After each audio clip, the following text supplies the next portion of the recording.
everyone, I'm Larissa Russell of Creative You, and I'm your host of the Creative Soul Healing Podcast. Here's where we talk about the connection between creativity and healing by interviewing amazing creatives, spectacular healers, and inspiring people who have used creativity in their healing. What does it mean to be creative? What is creativity? You don't have to write a best-selling book or paint a masterpiece or even play in a rock band. Creativity is in everything that we do, in the ways we think, in the way we run a business. In our everyday lives, we are creative all the time. Let's talk about how we are creative and how creativity helps us heal mentally, physically, and emotionally, right now on the Creative Soul Healing Podcast. Hi everyone, Larissa Russell of Creative You Healing, and welcome to the Creative Soul Healing Podcast. Today I have with me Rachel West. Rachel is a personal growth coach, certified trainer, breakthrough expert, speaker, best-selling author, and the founder of Empowering Growth. She is a certified master Neuro-Linguistic programming and master timeline therapy practitioner.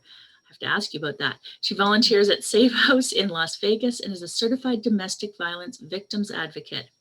Rachel is passionate about helping individuals ready to transform themselves to transform their life by helping identify what holds them back in the areas of life they struggle with the most. She helps broaden their perspectives and understands firsthand how releasing negative mental, emotional, and behavioral programming helps one feel, hear, and see new possibilities and focusing this new mindset and tool set to get results at a much higher level. Welcome, Rachel. Thank you so much for having me, Larissa. I'm so excited to be here today.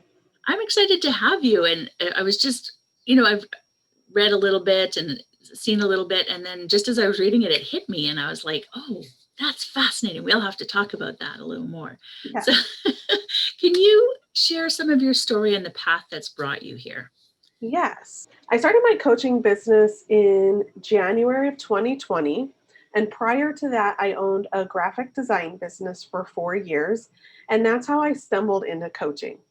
So I had a business partner, and she had told me about NLP, Neuro-Linguistic Programming. And for those of you who aren't familiar with that is, it's a deeper study of psychology. It's the science of how your brain processes information through your 5 senses, the science of how you communicate with yourself and others, and the science of your internal programming. So those are your behaviors, your attitude, your beliefs, your habits, your perceptions in life.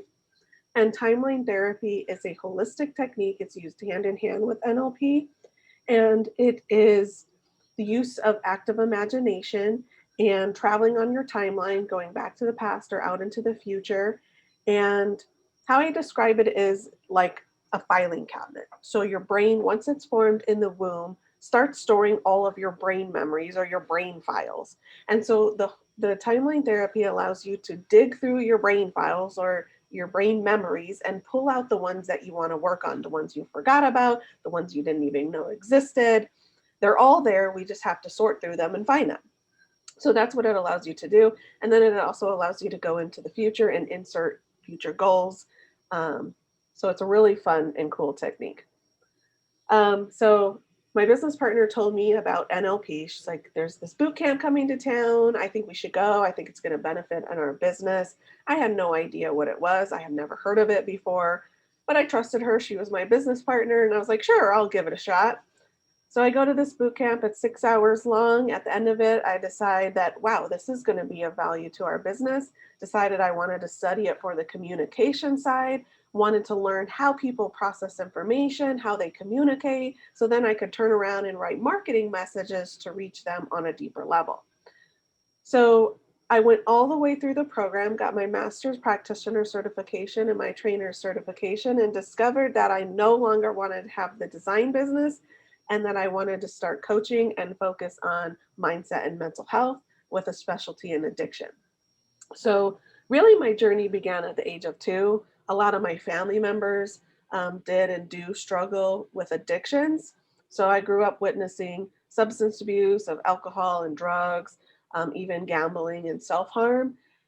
And so learning the tools and modalities and knowledge of NLP and timeline therapy, I just realized that I wanted to help people in a stuck state discover the root as to what is holding them back. What did they forget about that they don't know exist? What are they putting a Band-Aid on top of, suppressing, not wanting to deal with, and help them move through that and move forward to heal themselves, move through the trauma, work through the emotions that they're feeling, kind of those things that people like, ooh, stay away, they avoid that stuff. But it's really important for us to acknowledge it and work through it. So that's what led me. I kind of just stumbled into it once I had that realization and a bunch of other awarenesses in my journey that, in the graphic design business and prior to learning NLP, I was really just going through the motions of life, meaning I was in my box, of society. Tells you, you go to high school. Once you finish high school, you go to college and you pick a career that you want to do for the rest of your life. Okay, I'm going to pick graphic design. Cool. Okay, you graduate from college, then you start a business or you get a job and you climb the corporate ladder. So I chose the business. And so going through NLP helped me discover that I was really just going through the motions, and it was something I was good at and I liked, but it wasn't really what I wanted to be doing. So I learned, sabotage. I was sabotaging this business to not work because it really wasn't what I wanted to be doing. And so it was an easy transition to have all these realizations to leave the graphic design business to my partner and start my coaching business. Wow. Yeah. And I think that's really important though, because you do those things that you're supposed to, I'm using air quotes here for people who can't see, those things that you're supposed to do. And, we get into this daily life that's okay, but not fulfilling. Mm-hmm. And we just keep doing it because it's what we know. Mm-hmm. And so the fact that you took a chance and actually was like, no, I see something different for me now, and left that is huge. Yeah, I think so important. So what does healing with creativity mean to you? Healing with creativity means to listen to your intuition and follow yourself, because we're all designed differently, and healing is different for all of us. It looks different, it sounds different, it feels different for all of us. So healing with creativity is learning to trust yourself, learning to trust your instincts and your intuition and follow that to help you heal on your journey. Mm-hmm. Yeah, so I agree with that. Absolutely. And what inspires you in the work you do? Definitely the transformation that I see in my clients. When I'm working with them and sitting in front of them or hearing them over the phone, and you can hear and see that neurological shift within their body that, oh my gosh, they just got it. Like the puzzle pieces just came together. That's what I do. That's why I do what I do, is because of that ability for myself to see that transformation in each one of them. Yeah. I think many people that I talk to, that they often say that, because honestly, we're in service to others, right? When we do this sort of work, and seeing people have those transformations, those aha moments is real. I know it's what keeps me going, right? Right. If nobody was having a transformation, if nobody was seeing a difference, why would I do it? But seeing that, and it's just wonderful. I love it. It is. Yeah. So what creative healing modality do you use the most for yourself? So one technique that I've used most recently is called the pain paradigm.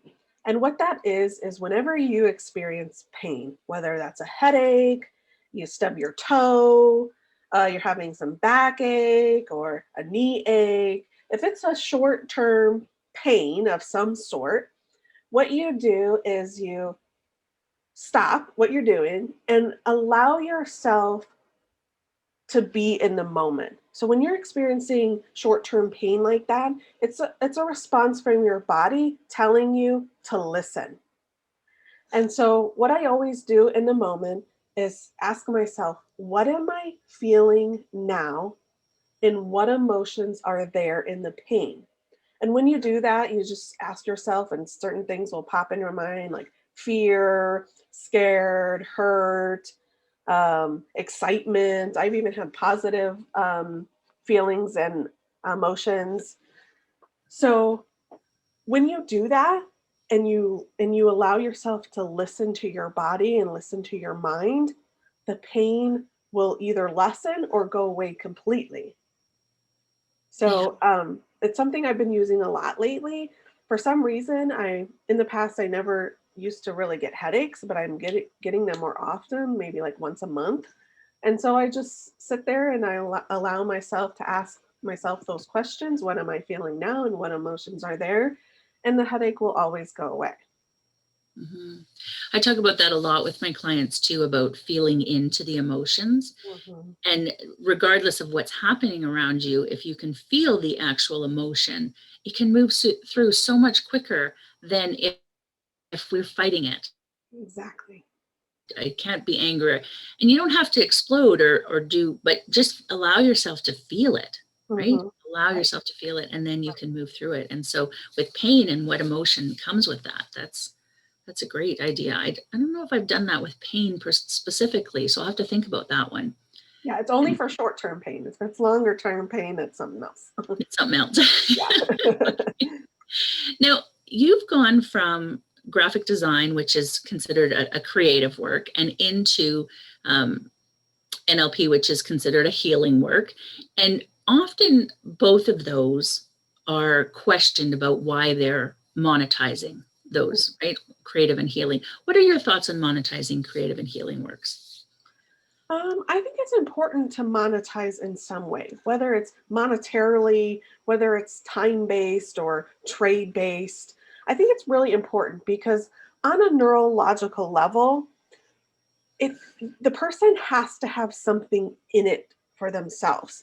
If it's just free work, free this, free that, they're not as motivated to do the work, especially in the work that I do. It's very deep, emotional healing and or trauma type work. And so most people want to avoid that, and they program themselves to avoid that. And without it being monetized in some form, they don't have that motivation to dig deep and do the work to move through it. So regardless of what it is, they have to have something in it, skin in the game, so to speak, to help themselves. Yeah, I would agree with that wholeheartedly, because I think, some people will take a free whatever and do something with it, but the majority, I would say 98, 99% will be like, oh, it was free, it doesn't have that much value. But when they have that skin in the game, like you say, it's like, oh, now I have to pay attention. Now I need to do the work. And yeah, I would agree with that for sure. So what are you the proudest of in your life? Two things. First, I'm a mom, so I have a 5-year-old daughter. So that would be the one of them. And the second is really completing my NLP journey. And actually, I'm not completed. I'm still on it. But going through the program and getting my master's practitioner certification and my trainer certification. The trainer certification is designed to, the one that I did anyway, was designed to push you to your limits, to put you off over the edge just a little bit so you could see, and then pull you back. It's comparable to military boot camp. If you can get through that training, you can get through anything in life. I mean, it's like lack of sleep, just so many things. You're experiencing every emotional possible at the same time. It's a wonderful experience. And I am proud to say I made it through that. And it really goes to show you that you can do anything after completing that. Mm-hmm.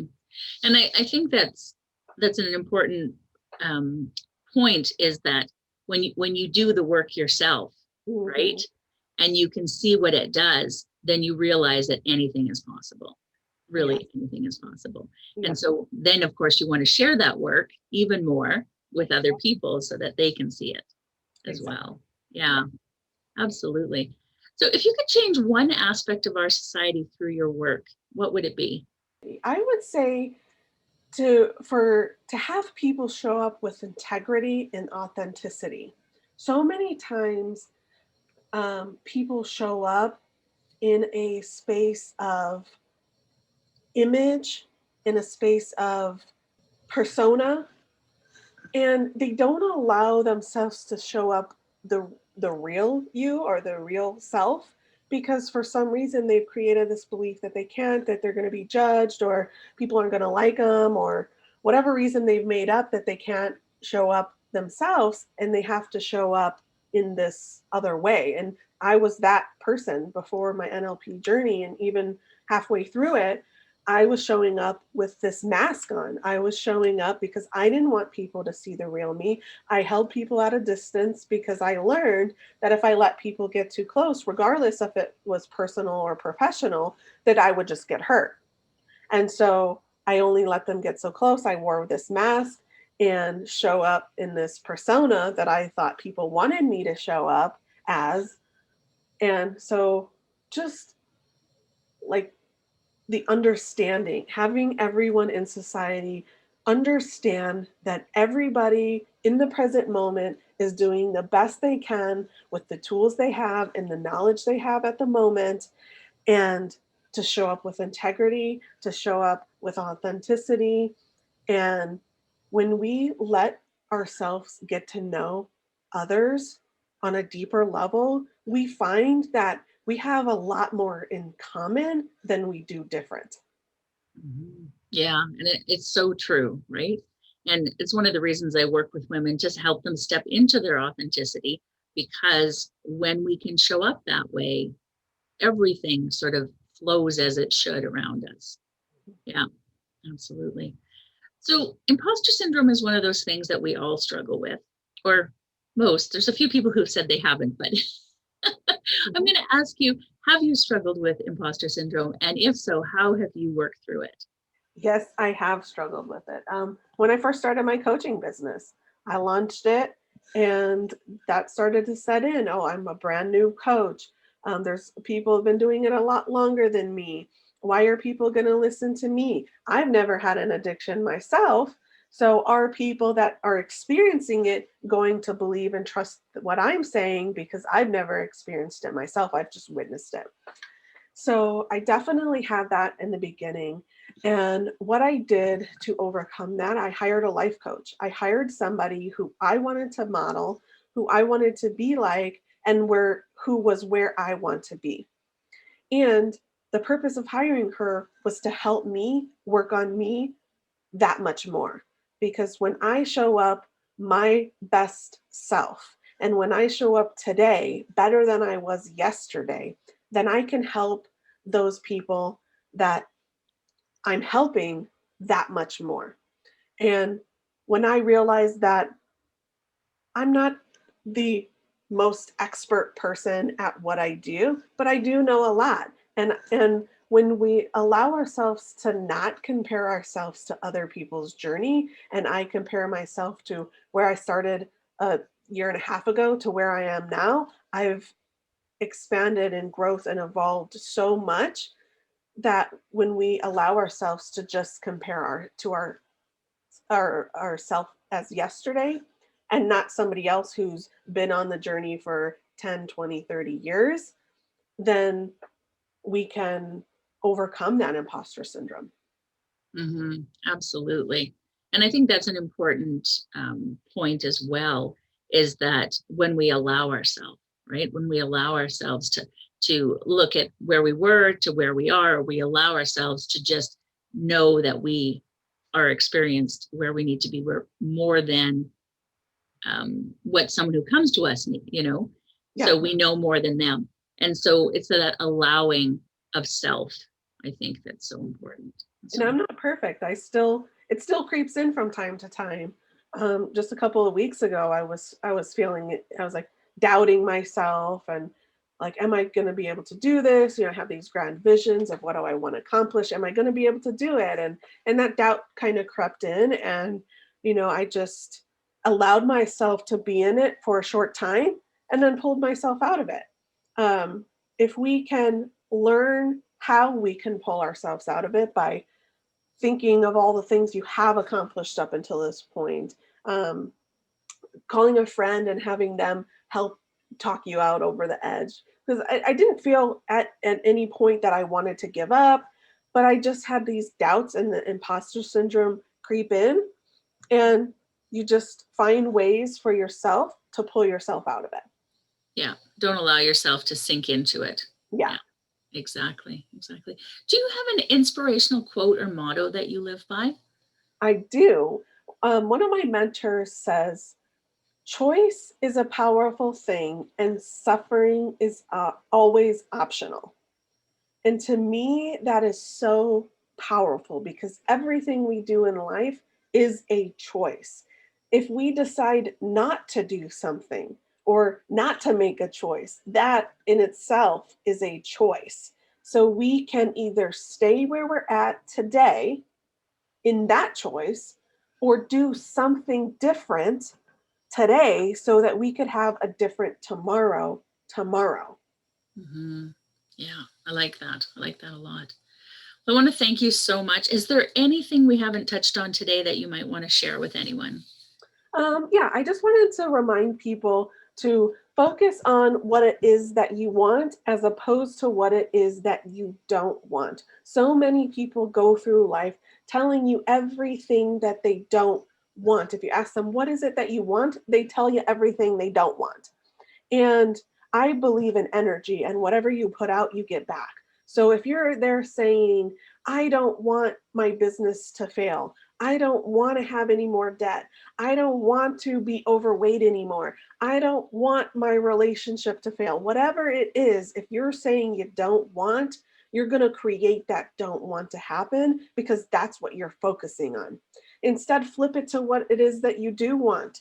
I want a successful business. I want to be debt free. I want to eat healthy and exercise the right way. Whatever it is that you want, if you focus on and say it the way you want it, you will create that.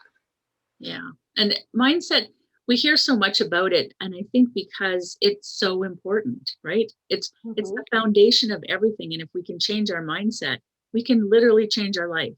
Yeah. So I think that's so important. Well, again, I want to thank you so much for being here today and sharing a little bit about you and what you do and sharing with our listeners. Thank you so much for having me.